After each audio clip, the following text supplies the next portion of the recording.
আজ আমি আপনাদের সামনে এমন একটা দোয়া জানাইতে চাই, এমন একটা দোয়া বলতে চাই, যেই দোয়া পড়লে আমার আল্লাহ আখিরাতের দিনে ওই বান্দাকে খুশি করে দিবেন।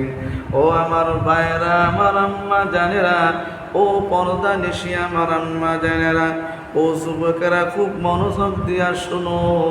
আল্লাহ রাসূল তিরমিজি শরীফের হাদিস আমি আপনাদেরকে বলি। রাসূল বলেছেন, এমন একটি দোয়া আছে, সেই দোয়া যদি তোমরা পড়ো, ওই দোয়া পড়নেওয়ালা বান্দাকে আমার আল্লাহ পাক আখিরাতের দিনে তাকে খুশি করে দিবেন। দোয়াটা হলো, রাযীতু বিল্লাহি রাব্বা ওয়া বিল ইসলামি দীনা ওয়া বি মুহাম্মাদিন সাল্লাল্লাহু আলাইহি ওয়াসাল্লাম নাবিয়্যা। আবারও শোনেন, রাযীতু বিল্লাহি রাব্বা ওয়া বিল ইসলামি দীনা ওয়া বি মুহাম্মাদিন সাল্লাল্লাহু আলাইহি ওয়াসাল্লাম নাবিয়্যা।